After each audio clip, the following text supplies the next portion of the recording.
one other point that is emphasized in wealth estates, but it's out there everywhere, has to do with right to work.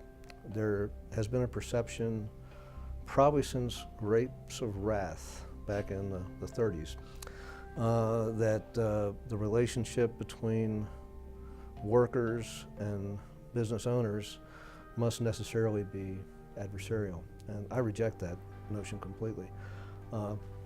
They have the same interests. When you go to states like Michigan, visit Detroit, you'll find that one of the things, I mean, Detroit was bankrupt in 2009. The entire economy of the state was in shambles. One of the things that happened was Michigan shocked the rest of the country by becoming a right-to-work state in 2009. We're talking about the bastion of unionism, the UAW, the big three automakers. It's probably, if somebody had asked me in 2008, which would be the last state in the union to become right to work, exactly. I would have probably guessed Michigan. And then maybe West Virginia. And what happened in Michigan, they understood in Michigan, the business leaders got together and they said, we're rock bottom, we're desperate. You know, if Detroit doesn't survive, doesn't turn the corner and start to thrive, the entire state is in big trouble.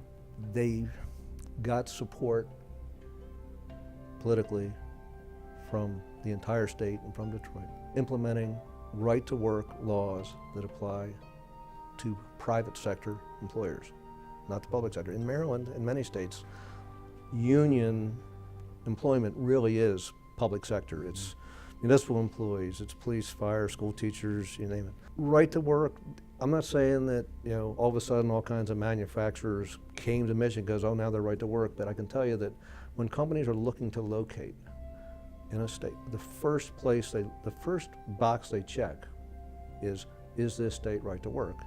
And if it's not, that state probably isn't even considered.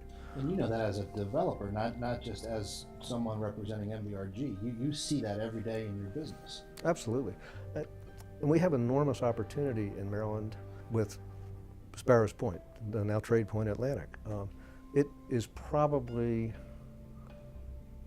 the best manufacturing site, you know, in this hemisphere. If Maryland were to enable, you know, right-to-work laws, there again, private sector, you know, possibly analogous to enterprise zones, Eastern Shore, Western Maryland. Obviously, the entire the Sparrows Point, Dundalk area has been very negatively impacted by the changes that occurred with the closing of the not just the Bethlehem Steel mill, but also you know, we saw the GM plant closing. You know, earlier than that, you know, wasn't that long ago we were making airplanes in Essex. The opportunity to bring high-paying jobs back is there. It's the political will to provide right-to-work legislation, even on a limited basis. It would really could really move the needle on opportunity in Maryland. And there are models out there for doing it on a limited basis. You have Kentucky that, you know, did it county by county. In this case, I think we're talking about some kind of an enterprise zone approach where the areas of the state that desperately need, Western Maryland, they have no work.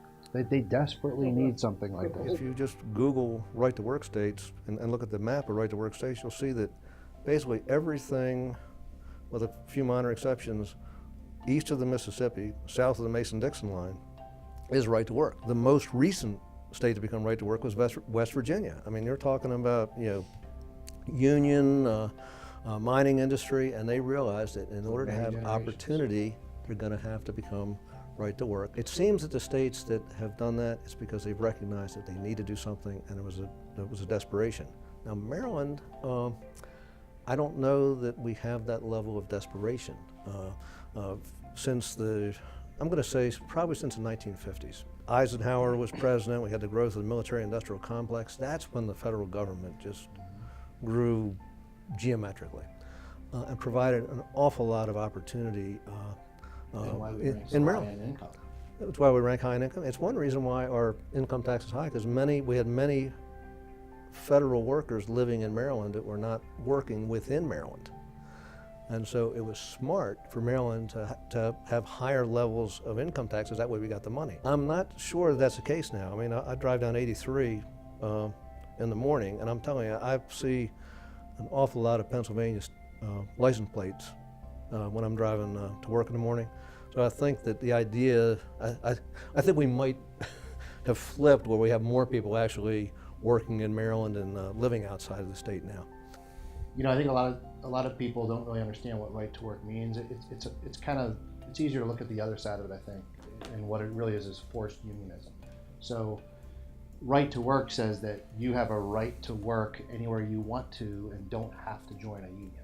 And so when you think about what Scott's saying about someone coming in and looking at a state, is it right to work or is it not? Am I going to have to deal with forcing my workers to become unionized?